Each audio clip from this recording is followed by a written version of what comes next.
उसको जायज तो ठहरा दिया, लेकिन 3 शर्तें लगा दी थी कि पदोन्नति में आरक्षण तब तीसरा था कि क्या ये पिछड़े हैं कि नहीं, जांच किया जाए। SC/ST के अधिकारियों और कर्मचारियों की वजह से उत्पादन में या दक्षता में कोई प्रतिकूल असर पड़ा हो। जय भीम, जय भारत, जय संविधान। साथ डॉक्टर उदित राज जी, OBC आरक्षण समाप्ति पर क्या विरोध हो सकता है और विरोध किया है। जो ट्रिपल कंडीशंस हैं, ट्रिपल शर्तें हैं, गलत हैं।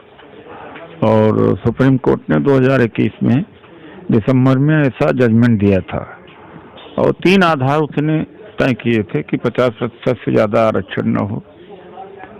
दूसरा है कि आबादी इनकी निश्चित की जाए।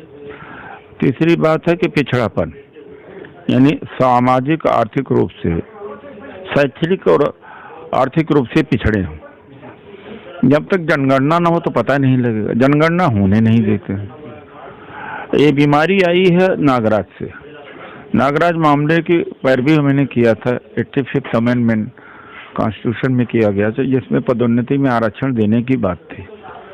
5 जजेस की बेंच थी वो, और उस बेंच ने 85th अमेंडमेंट उसको जायज तो ठहरा दिया, लेकिन 3 शर्तें लगा दी थी कि पदोन्नति में आरक्षण तब होगा जब प्रतिनिधित्व की कमी होगी, SC/ST कम होंगे तो। दूसरा है कि क्या आरक्षण से प्रशासन के ऊपर कोई असर पड़ता है क्या। तीसरा था कि क्या ये पिछड़े हैं कि नहीं, जांच किया जाए।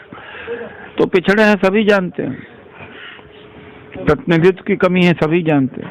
आज तक कोई स्टडी ऐसी नहीं हुई जिसमें SC/ST के अधिकारियों और कर्मचारियों की वजह से उत्पादन में या दक्षता में कोई प्रतिकूल असर पड़ा हो।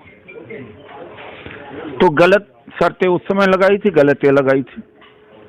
अब सवाल बनता है कि ये सुप्रीम कोर्ट, हाई कोर्ट का काम ये रह गया है अड़ंगा लगाना, और जब सवर्ण को आरक्षण देना होता है तो रास्ता निकालते हैं, यहाँ पर अड़ंगा निकालते हैं। तो जब गरीब सवर्णों को आरक्षण देना पड़ा तो 50% की जो सीमा आरक्षण की तय करी गई थी इंदिरा साहनी जजमेंट के द्वारा कि किसी हालत में 50% से ज्यादा आरक्षण हो ही नहीं सकता, जब गरीब सवर्ण को आरक्षण देने की बात आई तो 9 जजेज की पीठ का फैसला 5 जजेज ने उलट दिया, जो कि हो ही नहीं सकता। पूरा देश चुप है, क्योंकि सवर्णों को आरक्षण देने की बात। और 8 लाख जिस सवर्ण को इनकम हो उसको गरीब माना जाता है, और प्रति फैमिली अगर 4 या 5 का हम मान के चलें, जो गरीबी रेखा है 72,000 रुपये प्रति वर्ष का है। तो उसका तो गरीब है कि नहीं है उसका कोई जांच पड़ताल की शर्तें नहीं लगी जब सवर्णों को आरक्षण देने की बात आई, लेकिन पिछड़ों को लगी।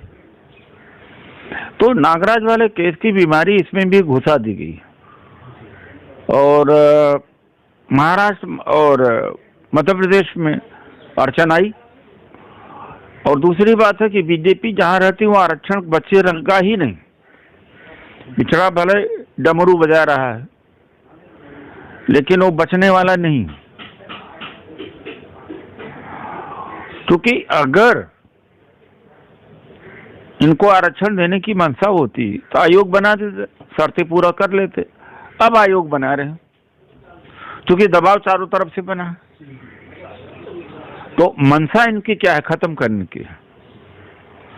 तो योगी सरकार अब बना रही आनन फानन में, जबकि पहले बना करके तीनों बिंदुओं के ऊपर रिपोर्ट लेकर के तब निकाय में आरक्षण पिछड़ों को देना चाहिए था।